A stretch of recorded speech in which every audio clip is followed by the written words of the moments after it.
Hello students, today I am going to start your next topic, electric current.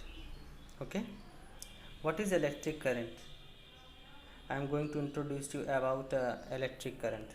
Electric current and electric current is the rate of flow of electric pass through a point or a region. Okay, rate of flow of electric pass through a point or region. An electric current is said to exist when there is a net flow of electric charge through a region. In electric circuit, this charge is often carried by electron moving through a wire. It can also be carried by ions in an electrolyte or both ions and electrons such as in an ionized gases. चलिए इसका मतलब क्या है। इसका मतलब सीधा सा है। क्या मतलब है इलेक्ट्रिक करंट का? बेसिकली आपके पास, आपको सबसे पहले मैंने आपको बताया था फ्री इलेक्ट्रॉन पीछे के वीडियो में मैंने आपको बताया था किसी भी एटम के आउटर मोस्ट सेल के जो इलेक्ट्रॉन होते हैं वो क्या होते हैं? Free electron. और यही फ्री इलेक्ट्रॉन रिस्पॉन्सिबल है करंट के लिए। ठीक, किसी भी कंडक्टर में करंट के लिए रिस्पॉन्सिबल फैक्टर आपका क्या होता है? Free electron.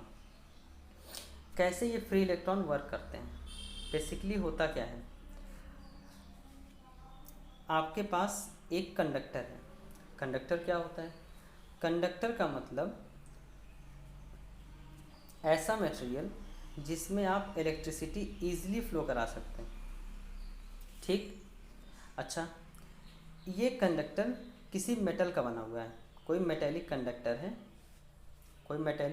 आपके पास, और ये किसका बना हुआ है? मेटल का बना हुआ है। ठीक, किसी मेटल का बना हुआ है।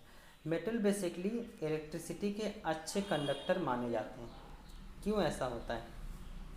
मैं कहता हूँ आपके पास एक वायर है, वो किसी मेटल का बना हुआ है, या मैं कहता हूँ कंडक्टर है।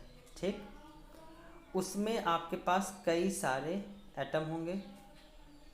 ठीक, यहाँ तो मैं आपको 3 4 5 एटम दिखा सकता हूँ, होने के लिए तो बहुत सारे एटम होते हैं। ठीक, और इस मेटल के आउटर मोस्ट सेल के जो इलेक्ट्रॉन होते हैं, इनको आप क्या कहते हैं? फ्री इलेक्ट्रॉन कहते हैं। क्या कहते हैं? Free electron. अब होता क्या है, ये मेटेलिक कंडक्टर जब किसी एटमॉस्फेयर में रखे जाते हैं तो उस एटमॉस्फेयर का टेम्परेचर कुछ होता है। ठीक, उस एटमॉस्फेयर का टेम्परेचर मैं कहता हूँ एट अ रूम टेम्परेचर की अगर मैं बात करूँ तो रूम टेम्परेचर कितना होता है? 25 डिग्री सेंटीग्रेड। ठीक, तो 25 डिग्री सेंटीग्रेड पर होता क्या है, ये मेटेलिक कंडक्टर जो होते हैं 25 डिग्री सेंटीग्रेड के इन्वायरमेंट से थर्मल एनर्जी गेन करते हैं। ठीक, थर्मल एनर्जी जब ये मेटेलिक कंडक्टर के एटम एब्जॉर्ब करेंगे तो करते क्या हैं, ये अपने आउटर मोस्ट सेल से इन फ्री इलेक्ट्रॉन को क्या कर देते हैं? बाहर निकाल देते हैं। ठीक, अब हर एटम से ये सारे फ्री इलेक्ट्रॉन बाहर निकल जाएंगे तो ये मेटेलिक कंडक्टर कैसा हो जाता है? मेटेलिक एटम कैसा हो जाता है? पॉजिटिव नेचर का हो जाता है। ठीक, कहने का मतलब ये क्या बन जाते हैं? पॉजिटिव आयन बन जाते हैं, पहली चीज़। दूसरी चीज़, ये मेटेलिक कंडक्टर से ये मेटेलिक एटम से ये फ्री इलेक्ट्रॉन निकलने के बाद करते क्या हैं? ये जो मेटेलिक कंडक्टर होते हैं, अगर मैं केवल कंडक्टर के अंदर एक एटम दिखा के आपको इसका रिप्रेजेंटेशन दूँ तो ये होगा क्या, अब ये थर्मल एनर्जी गेन करके ये फ्री इलेक्ट्रॉन बाहर निकल चुका है। ठीक, और ये पे चार्ज कैसा है? पॉजिटिव। अब होगा क्या, ये मेटेलिक कंडक्टर से ये जो फ्री इलेक्ट्रॉन बाहर निकला है ये कौन सी एनर्जी लेकर बाहर निकला है? थर्मल एनर्जी लेकर बाहर निकला है। ठीक, अब थर्मल एनर्जी लेकर जब बाहर निकलेगा तो ये इस एनर्जी के साथ इस कंडक्टर के अंदर जिग जैग मोशन करता है। जिग जैग मोशन क्यों करता है? यहाँ तो मैंने एक एटम बता रखा है, यही अगले एटम के साथ भी होगा। इस पर पॉजिटिव चार्ज होगा, इसका फ्री इलेक्ट्रॉन होगा, ये भी एनर्जी गेन कर चुका होगा, थर्मल एनर्जी, और ये भी उसी एनर्जी के साथ मूव कर रहा होगा। ठीक, अब ये इलेक्ट्रॉन करते क्या हैं, थर्मल एनर्जी गेन करके उस थर्मल एनर्जी को कन्वर्ट किस में कर देते हैं, काइनेटिक एनर्जी में, मोशन में कन्वर्ट कर देते हैं। और ये इलेक्ट्रॉन जाकर किसी पॉजिटिव आयन से स्ट्राइक करता है, ठीक। और जब ये स्ट्राइक करता है तो ये इलेक्ट्रॉन और ये आयन के बीच में कैसा कोलिजन होता है, इलास्टिक कोलिजन होता है। इलास्टिक कोलिजन का मतलब क्या है कि ये इलेक्ट्रॉन जिस एनर्जी के साथ इस पॉजिटिव आयन से स्ट्राइक करता है उसी एनर्जी के साथ फिर वापस भी लौट आता है। ये सेम ऐसे ही है जैसे किसी दीवार पर बॉल को आप स्ट्राइक करिए, बॉल को फेंकते हैं तो किसी दीवार पर होता क्या है, जिस पॉइंट पर पड़ता है वहाँ से फिर वो क्या होता है, वापस। सेम ऐसे ही मान लीजिए ये आपके इलेक्ट्रॉन क्या हैं, बॉल हैं, और ये आपके पॉजिटिव आयन क्या हैं, दीवार है, ठीक। अच्छा, रिबाउंड होने के बाद क्या होगा, ये इलेक्ट्रॉन अपने पाथ को चेंज कर देगा। पाथ को चेंज करने के बाद ये इलेक्ट्रॉन यहाँ कहीं पहुँचेगा, फिर यहाँ पर भी आपको क्या मिलेंगे, पॉजिटिव आयन, इससे स्ट्राइक करेगा, स्ट्राइक करने के बाद फिर से रिबाउंड होगा। कहने का मतलब ये इलेक्ट्रॉन हमेशा अपने पाथ को क्या करता है, चेंज करता है। और ये एक इलेक्ट्रॉन के साथ नहीं होता। मेटेलिक कंडक्टर में आपके पास बहुत सारे फ्री इलेक्ट्रॉन होते हैं और यही फिनोमेना हर एक इलेक्ट्रॉन के साथ होता है, ठीक। अच्छा, दूसरी चीज़ अब क्या हुआ, आपको पढ़ना क्या था, मैंने आपको बताया मेटेलिक कंडक्टर में ये फ्री इलेक्ट्रॉन रन करते हैं, ठीक। अच्छा चलिए, अगर मैं मेटेलिक कंडक्टर में एक क्रॉस सेक्शन काट लूँ, ठीक, तो इधर से अगर दो फ्री इलेक्ट्रॉन इस क्रॉस सेक्शन को पार करते हैं, ठीक, तो इधर से भी दो ही इलेक्ट्रॉन इस क्रॉस सेक्शन को पार करते हैं। तो मैं आपसे पूछूं, ये बताइए इस गिवन क्रॉस सेक्शन से कितने इलेक्ट्रॉन पास हो रहे हैं। तो आप कहेंगे पास होने वाले इलेक्ट्रॉन की क्वांटिटी कितनी है, 0, ठीक। अगर पास होने वाले इलेक्ट्रॉन की क्वांटिटी 0 है तो उस टाइम पर अगर मैं पूछूं नेट चार्ज कितना फ्लो किया, तो आपने Q = n × E पढ़ रखा है, n की वैल्यू क्या है, 0, तो यहाँ पर Q की वैल्यू क्या हो जाएगी, 0। कहने का मतलब कोई भी नेट चार्ज फ्लो नहीं करता। इनडायरेक्टली अगर मैं ये कहूँ 2 कूलाम का चार्ज आपका इस साइड जा रहा है तो 2 कूलाम का चार्ज आपका इस साइड जा रहा है, ठीक। तो अगर 2 कूलाम के इधर की साइड के चार्ज को मैं प्लस मानूँ आने वाले चार्ज को और जाने वाले चार्ज को नेगेटिव मानूँ, तो total charge additive property of electron के मैंने बताया था आपको, चार्ज के बारे में बताया था। एडिटिव प्रॉपर्टी क्या होती है, टोटल चार्ज क्या होते हैं, एल्जेब्रिक सम होते हैं। तो प्लस का 2e माइनस का 2e, नेट चार्ज कितना हो गया, 0। कहने का मतलब इस क्रॉस सेक्शन से पास होने वाला नेट चार्ज क्या है, 0, ठीक। अगर नेट चार्ज 0 है, किसी भी क्रॉस सेक्शन से पास होने वाला नेट चार्ज क्या है, 0 है। अगर मैं कहूँ इस क्रॉस सेक्शन से Q नेट की वैल्यू कितनी है, नेट चार्ज की फ्लो की रेट कितनी है, 0, तो आप कहेंगे यहाँ पर कोई भी इलेक्ट्रिक करंट नहीं प्रोड्यूस होती, ठीक। इलेक्ट्रिक करंट को प्रोड्यूस होने के लिए क्या चाहिए, नेट चार्ज 0 नहीं होना चाहिए। अच्छा, नेट चार्ज 0 कैसे नहीं होगा, अब देखते हैं अगली चीज़। अब होता क्या है, यहाँ पर आपके पास एक कंडक्टर है, अभी तो यहाँ पर आप किसी भी क्रॉस सेक्शन पे बात करेंगे तो नेट चार्ज फ्लो रेट क्या है, 0 है, ठीक। यहाँ से भी Q नेट कितना है, 0, यहाँ पे नेट चार्ज फ्लो कितना है, 0, यहाँ पर नेट चार्ज फ्लो कितना है, 0, यहाँ पर भी कितना है, 0, ठीक। तो हर एक क्रॉस सेक्शन पर नेट चार्ज फ्लो रेट क्या है, 0 है, ठीक। मतलब जितने इलेक्ट्रॉन उस क्रॉस सेक्शन को पार कर रहे हैं उतने इलेक्ट्रॉन अपोजिट डायरेक्शन में भी उस क्रॉस सेक्शन को क्या करते हैं, पार करते हैं। तो इस केस में आप कहेंगे नेट चार्ज क्या था, 0। अच्छा, मुझे करंट चाहिए, करंट के लिए मुझे नेट चार्ज क्या करना होगा, 0 नहीं चाहिए। तो उसके लिए हम करते क्या हैं, उसके लिए हम एक एक्सटर्नल सोर्स का इस्तेमाल करते हैं। जैसे एक्सटर्नल सोर्स में आप कह सकते हैं आपकी बैटरी हो सकती है।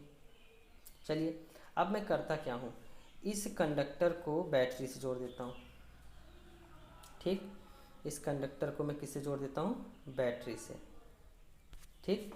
अब देखिए बैटरी क्या करेगी, बैटरी करती क्या है, अब मैं यहाँ पे केवल और केवल फ्री इलेक्ट्रॉन को ही मेंशन कर रहा हूँ, ठीक। अभी अगर आप बैटरी नहीं जोड़ते तो यहाँ से इस क्रॉस सेक्शन से फ्लो होने वाले चार्ज की रेट क्या होती है, नेट चार्ज क्या होता है, 0 होता। मगर जैसे ही आप बैटरी जोड़ेंगे इसमें, तो बैटरी जोड़ते टाइम क्या होगा, ये बैटरी का पॉजिटिव टर्मिनल है, ये नेगेटिव टर्मिनल, ये कह सकते हैं बैटरी का एनोड है, ये क्या है, कैथोड है। अब क्या होगा, ये बैटरी करती क्या है, हर इलेक्ट्रॉन पर एक डायरेक्शन में फोर्स लगाएगी। ठीक, एक डायरेक्शन में क्या लगा रही है, फोर्स लगा रही है। ठीक, सारे इलेक्ट्रॉन एक ही डायरेक्शन में फ्लो करते हैं।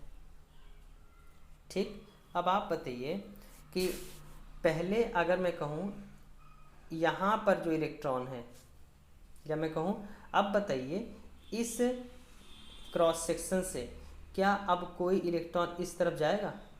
वही इलेक्ट्रॉन जाएंगे जिनकी थर्मल काइनेटिक एनर्जी इस बैटरी के कारण अप्लाइड इलेक्ट्रिक फील्ड एनर्जी से ज़्यादा होगी। वो इलेक्ट्रॉन इधर तो जंप करेंगे, मगर अगर दो इलेक्ट्रॉन पहले जंप करते थे, अब एक ही इलेक्ट्रॉन इधर की तरफ जाएगा। ठीक, अच्छा अभी तो मैं आपको ये इतना ही समझा सकता हूँ इस बारे में। फिलहाल आगे की कुछ बात करते हैं। पहले यहाँ से इस क्रॉस सेक्शन से कोई भी इलेक्ट्रॉन पास नहीं होता था, मगर अब यहाँ से एक इलेक्ट्रॉन ये निकला, इधर गया, ये इलेक्ट्रॉन इधर गया, ये भी इलेक्ट्रॉन इधर आएगा, ये भी इलेक्ट्रॉन इधर आएगा। ठीक, कहने का मतलब अब इस चार्ज से अगर ये इलेक्ट्रॉन इधर की तरफ जा रहा है तो इधर की तरफ आने वाले इलेक्ट्रॉन की क्वांटिटी क्या हो जाती है, कम हो जाती है। वही इलेक्ट्रॉन पास कर सकते हैं जिनकी थर्मल काइनेटिक एनर्जी बहुत ज़्यादा होती है। कहने का मतलब अब इस सेक्शन से नेट चार्ज की वैल्यू कुछ होगी। ठीक, तो गिवन क्रॉस सेक्शन से इस क्रॉस सेक्शन से नेट चार्ज फ्लो कर रहा है, तो अब मैं कहूँगा इस कंडक्टर में इलेक्ट्रिसिटी फ्लो कर रही है। अच्छा, अगर इस क्रॉस सेक्शन से 3 इलेक्ट्रॉन नेट पास कर रहे हैं, तो यहाँ के क्रॉस सेक्शन से भी कितने इलेक्ट्रॉन पास करेंगे? 3 ही इलेक्ट्रॉन पास करेंगे। यहाँ के क्रॉस सेक्शन से भी 3 ही इलेक्ट्रॉन पास करेंगे। कहने का मतलब अब हर क्रॉस सेक्शन से पास होने वाले इलेक्ट्रॉन की नेट क्वांटिटी 0 नहीं है। उस केस में अब क्या फ्लो करेगी? Electric current. तो इलेक्ट्रिक करंट की डेफिनेशन मैंने आपको बताई, क्या होनी चाहिए? Rate of flow of charge. ठीक, किसी गिवन क्रॉस सेक्शन से अगर कितना नेट चार्ज फ्लो कर रहा है, क्यू, कितने टाइम में? टी टाइम में। ठीक, मैं कहता हूँ टी टाइम में इस गिवन क्रॉस सेक्शन से कितना चार्ज पास कर रहा है? क्यू। तो यहाँ पर इलेक्ट्रिक करंट की वैल्यू कितनी होगी? I is equal to Q upon T. ठीक, I is equal to Q upon T. ये क्या है? Electric current. ठीक है ना। अच्छा, दूसरी चीज़ मैंने आपको बताया I is equal to Q upon क्या बताया? टी। ठीक, अब यहाँ पर अगर मैं t की वैल्यू 1 सेकेंड या 1 यूनिट रखूँ, ठीक, तो यहाँ पर I की वैल्यू क्या हो जाएगी? Q के इक्वल। मतलब यूनिट टाइम में किसी गिवन क्रॉस सेक्शन से जितना चार्ज पास होता है उसको हम क्या कहते हैं? Electric current. क्या कहते हैं? Electric current. यहाँ पर I मैंने रिप्रेजेंट कर रखा है, ये I किसका रिप्रेजेंटेशन है? इलेक्ट्रिक करंट का रिप्रेजेंटेशन है। तो याद रहेगा एक चीज़ आपको, I is equal to Q upon T. ठीक, क्यू क्या है? नेट चार्ज है। ध्यान रखिएगा, किसी भी गिवन क्रॉस सेक्शन से पास होने वाला नेट चार्ज क्या है? क्यू नेट, या क्यू नेट ना लिख के इन शॉर्ट मैंने इसे क्यू लिखा है। तो I is equal to Q by T. इतना आप याद रखेंगे। ठीक, अच्छा, कंडक्टर के केस में तो आपका फ्री इलेक्ट्रॉन रन करता है। ज़रूरी नहीं है कि करंट केवल फ्री इलेक्ट्रॉन ही पास कराते हैं। ठीक, अगर मैं बैटरी की बात करूं तो बैटरी के केस में क्या होता है? बैटरी में एक एनोड होता है, एक क्या होता है? कैथोड प्लेट होती है। ठीक, एनोड प्लेट पर पॉजिटिव पोटेंशियल क्या होता है? पॉजिटिव, अगर मैं पोटेंशियल की अभी बात ना करूं क्योंकि मैंने पोटेंशियल का लेक्चर अभी नहीं लिया है, तो मैं कह सकता हूं यहाँ पर पॉजिटिव चार्ज का कंसंट्रेशन क्या है? ज़्यादा है। यहाँ पे नेगेटिव चार्ज का कंसंट्रेशन क्या होता है? ज़्यादा होता है। और बीच में आपके इलेक्ट्रोलाइट भरे होते हैं। आपने इन्वर्टर में देख रखा होगा, इन्वर्टर के पानी की अगर मैं बात करूं तो पानी नहीं होता, वो डाइल्यूट H2SO4 होता है। ठीक, वो इलेक्ट्रोलाइट ही होता है। ठीक, अच्छा, इस इलेक्ट्रोलाइट में ये पॉजिटिव आयन इस नेगेटिव की तरफ चलते हैं और नेगेटिव चार्जेस की तरफ चलते हैं। तो कहने का मतलब अगर पॉजिटिव आयन रन कर रहे हैं तो पॉजिटिव आयन के करेस्पॉन्डिंग भी इलेक्ट्रिक करंट पास करेगी। किसी भी स्पेस से